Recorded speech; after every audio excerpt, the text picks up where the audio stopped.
Hey guys, today I'm going to be reviewing Season 1 of the TV series, Leonardo.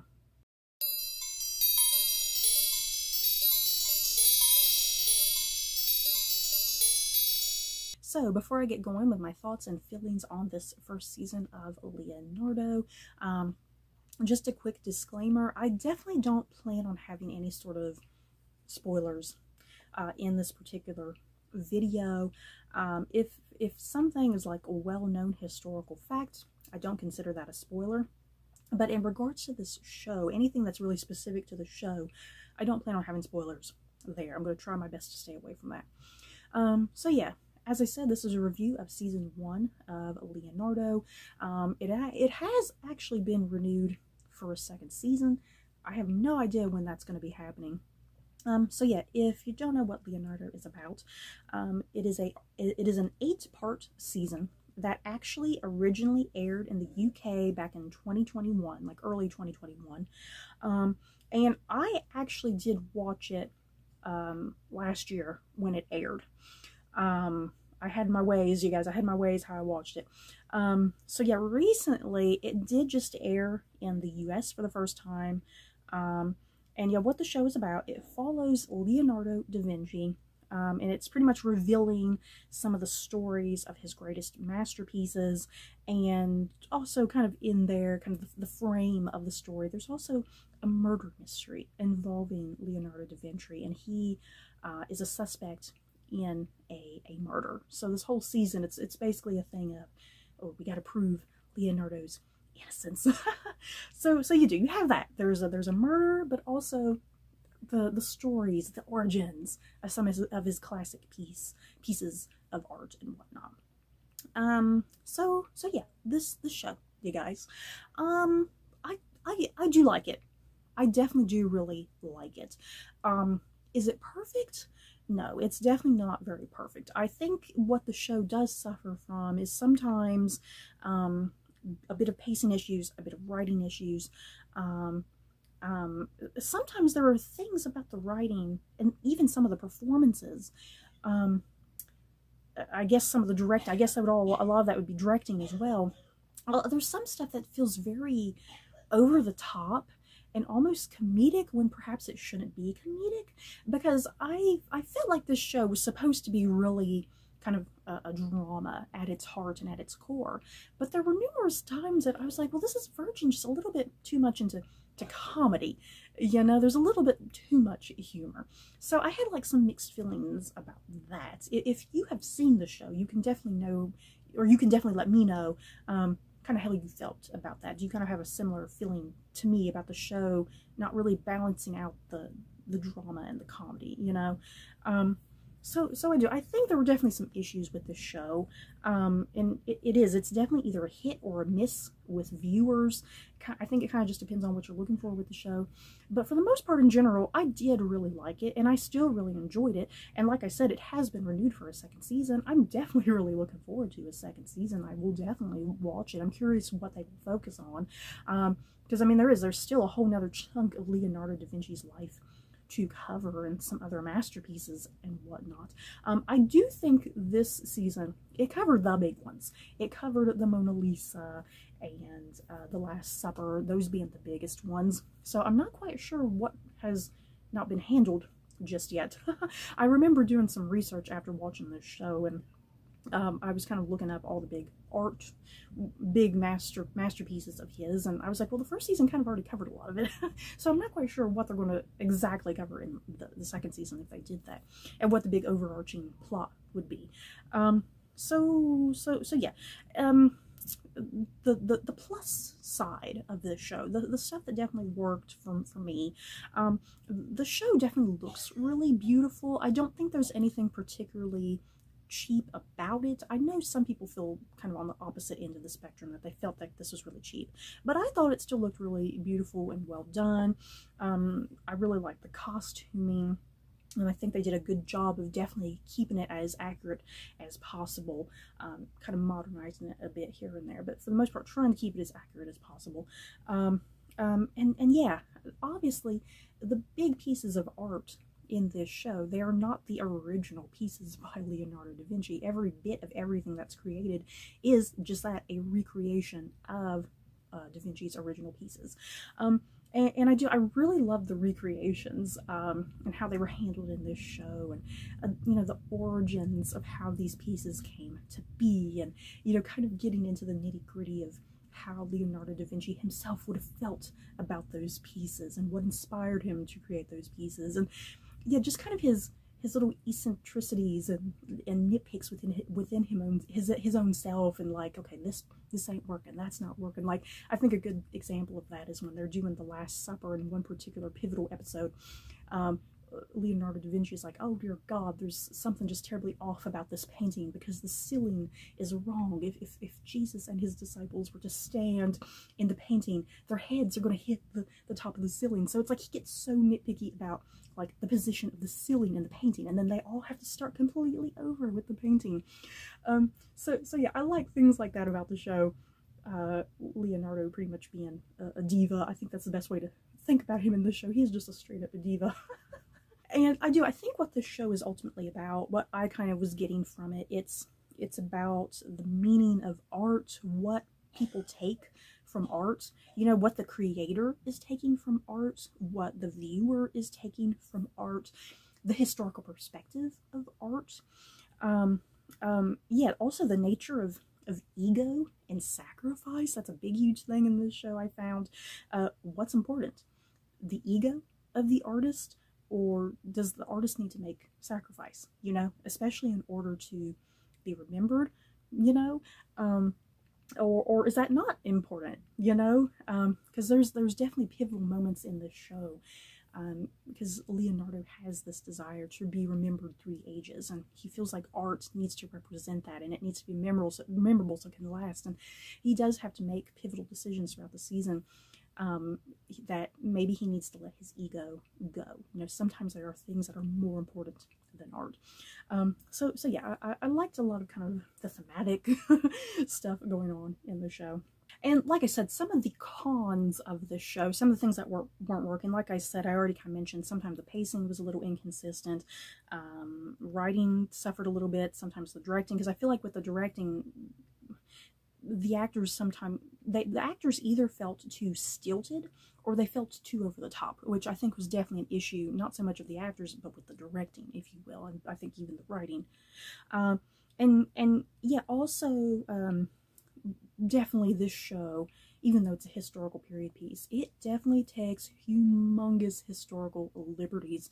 I don't think there's really anything in this show that is absolutely, totally, historically accurate, if that makes sense. There are definitely just liberties taken all over the place. I mean, especially, like I said at the start of this review, not only is this a show about Leonardo da Vinci creating his best well-known masterpieces, but there's also a murder mystery.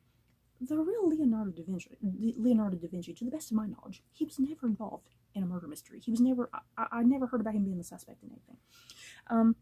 So this show definitely, it plays fast and loose with history. It kind of tells the story it wants to tell, and it rearranges and moves things how it wants it to be. And even the people that Leonardo interacts with, he would have never interacted with these people most likely in real life. For instance, it's kind of like the show, since it takes place in Renaissance Italy, it's like the show wanted to also throw in some of the big characters of that time, if you will. People like Cesare Borgia and Niccolo Machiavelli, you know. So yeah, throughout the show, Leonardo has a lot of interactions with people like that. He definitely spends a whole episode with someone like Machiavelli and Cesare Borgia. Realistically, historically, I really don't think he did, because I think when I was doing research, I even looked that up. I think I typed in on Google, did Leonardo da Vinci ever hang out with Machiavelli and Cesare Borgia? And like the quick answer that popped up was like, no, probably not. Could he have? Probably, but probably not. So yeah, it's like the show, a lot of people might have issues with that. I I had fun with it. You know, I took it for what it was. I was having fun with it because, yeah, not gonna lie, Leonardo, he would pop up some location and here's Machiavelli, here's Cesare Borgia. My fangirly self who loves Renaissance Italy, I was like, oh goody, yay! I got a big kick out of it. So yeah, you're either gonna like that or you're not. So getting into some of the actors really quickly, obviously we have Aiden Turner who is playing Leonardo da Vinci. I love Aiden Turner, you guys. I love me some Aiden Turner. He is God's gift to humanity. That man is absolutely gorgeous and beautiful. I love him. I'm not gonna lie. I definitely have a bias toward that man. I had some mixed feelings even with Aiden Turner's performance. And like I said, I'm a huge fan of Aiden Turner's, and yet even for me, I had some issues. Once again, I think a lot of it had to do with writing and directing. I don't think it was so much him, because there were sometimes with his performance, well, as I kind of mentioned earlier with some of the cons of the show, things being either stilted or too over the top. His performance definitely felt that way sometimes, that he felt stilted or over the top, and it's like, what type of character is he?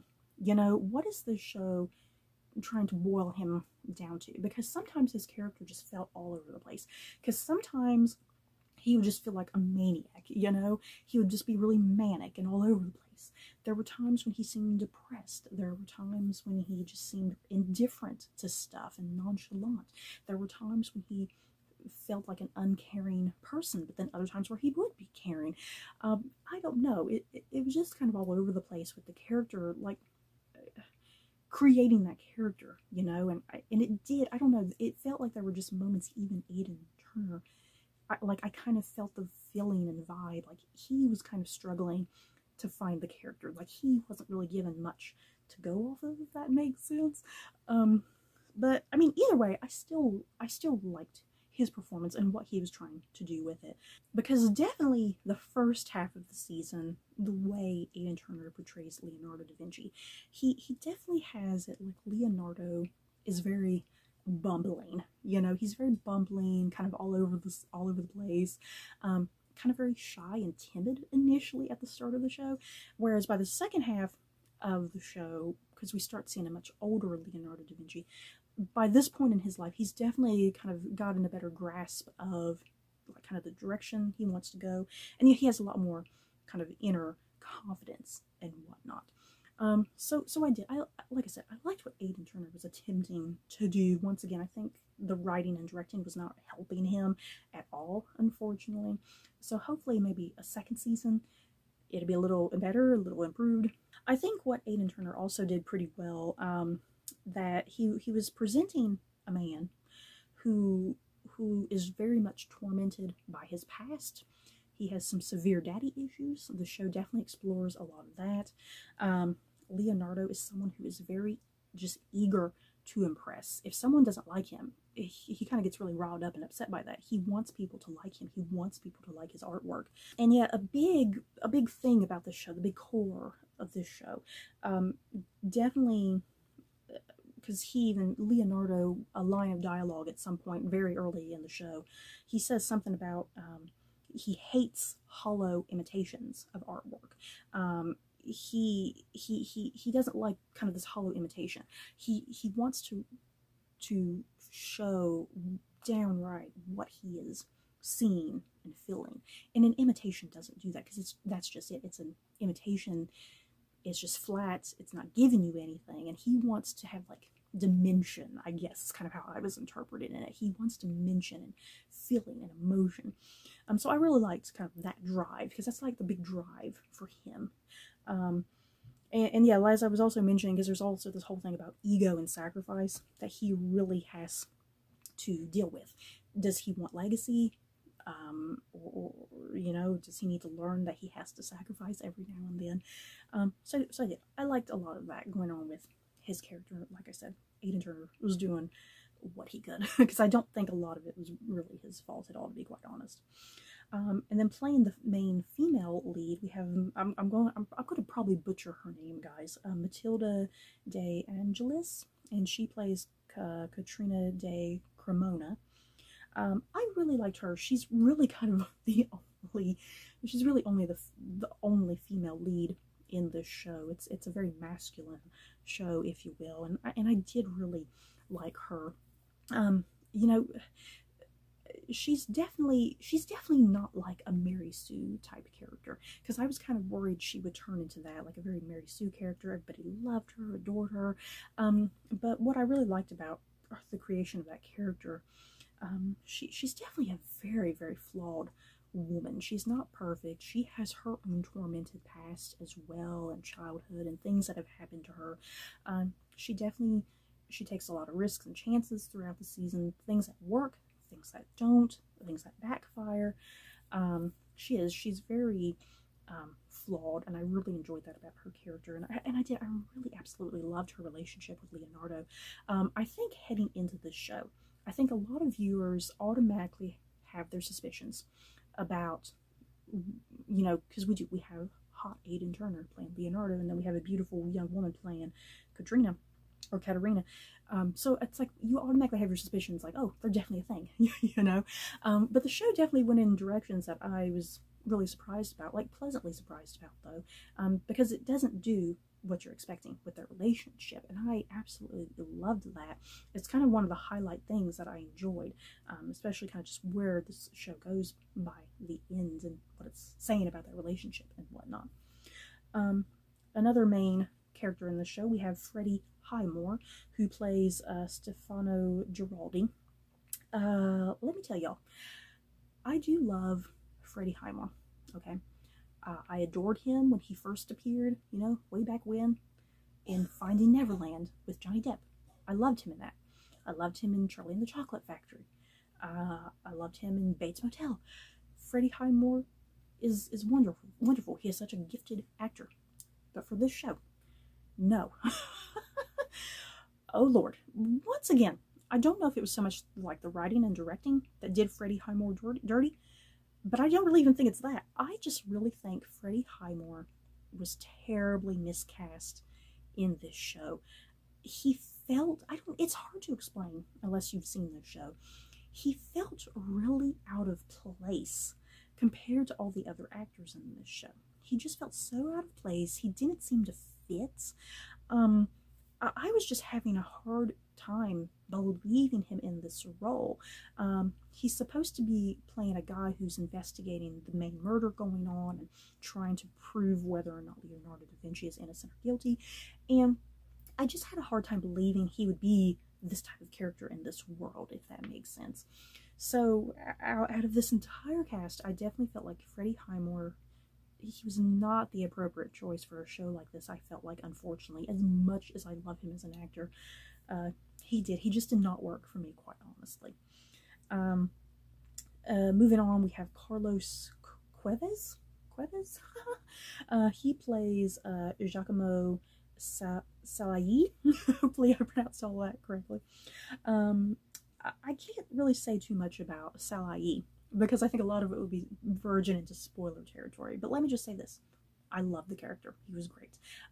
Just the relationship he had with both Leonardo and Caterina. Great. Loved it. A great love triangle, if you will.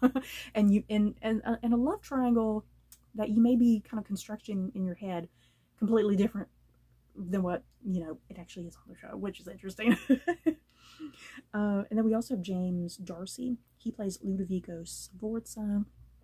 You know, normally I absolutely really love James Darcy, but it's kind of like Freddie Highmore in this situation. I just don't know if James Darcy totally really fit into this show, and if he was kind of appropriately cast either. I had a lot of issues with him.